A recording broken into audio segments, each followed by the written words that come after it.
Hello, everyone. My name's Christy Nowak, and I'm the composition librarian. And in this video, what I'm going to be talking about is accessing library resources, particularly from online and from off campus.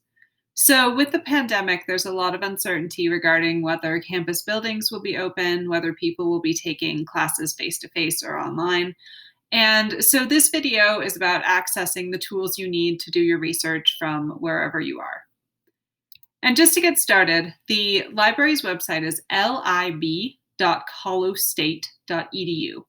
And this website's really important to know about because this is the portal to all of the research resources that you have access to as a CSU student. So, because you're a CSU student, you have access to tons of stuff that's not available to the general public and not available through Google. And you get it all through this site. And part of what I'm going to be talking about in this video is the process by which the site verifies that you are affiliated with CSU so that you can get access. So with that said, I'm going to go ahead and open up a web browser so I can show you the actual website. And this is just the general CSU Colo State site, the homepage. And under resources, under current students, one of the options is libraries. So this is an easy way to get to the library site. You can also just type in lib.colostate.edu like I was talking about. So those are a couple of different ways to get to this site. It's a really good idea to bookmark it so that you can get back to it really easily later. So once you get to this site, some things I want to show you. I'm going to go ahead and click on this Spring 2021 updates. As I mentioned a couple minutes ago, there is a lot of uncertainty about what's going to be going on campus this semester. So this page is just about giving up-to-date updates about services in the library. So right now, the building is open to CSU students, faculty, and staff. It's not open to members of the general community. So you can see that. You can see things like what the status is on requesting books and checking books out. And one I particularly wanted to mention is laptop checkout information. So the library does check out laptops. It's on a first come, first served basis. And there is a laptop checkout page so you can get more information. Since people might be working from off campus, might not be able to access the buildings, having a working computer is going to be really important. So this talks about options from the library. And it also talks about options from other places on campus. So this is a good resource if you need a computer or a laptop. So I'm going to go ahead and go back to the general libraries page. So that's some information about getting updates about our services. The next thing I'm going to show you is how to access a database from off campus. And by the way, I am off campus right now, so this is what it should look like. I'm going to go to our A to Z database list. And I'm going to try to access the database called Academic Search Premier, which is probably our most popular one. It's a general article database that has popular and scholarly articles right here. And the process is pretty much for any database. You find the one you're interested in, either under starting points or under this full list down here. And when you click on it, it'll just prompt you to sign in with your EID and password. I'm off campus right now, so this is what this looks like. And by the way, if you're already signed into something like Canvas, it might not even ask you to sign in at all because you might already be signed in. And then once you sign in with your EID and password, you'll have complete access to the database and you'll be able to access anything from wherever you are. So I'm going to go ahead and do a simple search. I'll just search for climate change. And I'll get my results. I can see the first article has a PDF. I can just click on it to open it, and that'll load that PDF that I'm able to print or save. So I have full access to the databases. I can download my articles. One thing I did want to mention is occasionally from off campus, there'll be a technical glitch where you'll go to a page that will ask you to pay for an article. This is just an example I found on Google Scholar, but sometimes, like I said, it's a technical glitch through our databases. And when you try to get access, it's telling me I need to pay $40 to access this article. You do not need to pay for articles that you find in our databases. If this happens, it's just a technical glitch. Contact me or contact someone else from the library. I'll give you some other contact options at the end of this video, and they'll be able to help you get it. So don't pay for articles that you find in the databases. This is just a technical glitch that sometimes happens from off campus. Most of the time you can access it with no problem.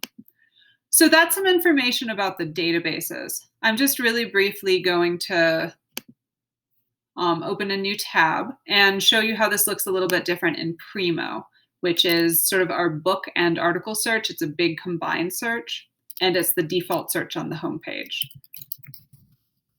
I'm going to do climate change, human health. And when I do this search, I'll probably see, a bunch of different things.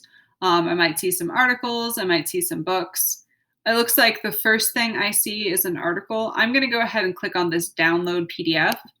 And by the way, this is a different browser, so I am no longer signed in. It'll ask me to sign in here. Exactly the same process as last time. That's my EID and password. And then I'll have full access to downloading that PDF, which is nice because then I can save it on my computer and have it whenever I need it. And then just really briefly, one other thing I want to mention, I'm changing this to books and more. This is the tool you use to search for books at CSU, and CSU does have access to a lot of ebooks as well as print books. And the ebooks will be particularly useful if you're working from off campus. So the ebook access is a little different for, each publisher, but basically if you see online access, that's indicating an ebook. And I can go ahead and open it. This is telling me I have it. It's through Springer Link, so I just clicked on that. It's just a company name. And some of these, you can read them online. You can download chapters. In this case, I can download the whole book, which is kind of nice because then I can just have that whole book that I can read at my convenience.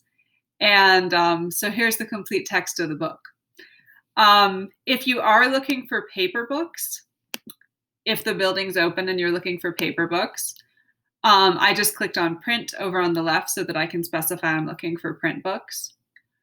I can see that this one is available. I'll go ahead and look at this one. It's available in Morgan Library, and this is the number of where you can find it on the shelf.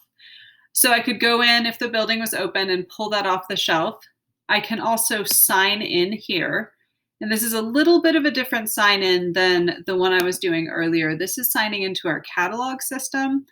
And so once I sign in, I can see that my name appears up here at the top. I can sort of see my loans. This is where I could, renew books if I wanted to. And going back to my book, I now have the option to put in a request for it. And what happens with requests might be a little bit different based on, whether the building's open, but usually you can pick it up from the reserve desk in Morgan Library. And if the building's closed, we might be mailing books or doing something alternative. So those are some ways that you can access the library from off campus. I'm going to go ahead and go up to the top and go back to the home page for just a second. The last thing I want to mention is this Ask button up in the top right has additional options for getting help if you need it. This chat option is great because it's our only 24/7 option. So if you have a question at 3 o'clock in the morning, people might not be responding to emails, but you can get help through this chat option. There's also a general ask a question by email, contact a librarian. This has lists of librarians like by subject. And as I mentioned, you are also always welcome to contact me. I'm the composition librarian. I'm happy to help you with accessing materials, questions about the library, finding resources for your topic, anything like that. This is my contact information as well as a guide that's online that I made for CO 150, and there are also guides for the other composition courses as well. So that's some information about online library materials. Some reflection questions will hopefully pop up on your screen in just a second. If not, they'll be available in the description of the video. And otherwise, please let me know if you do have any questions. Thanks for watching.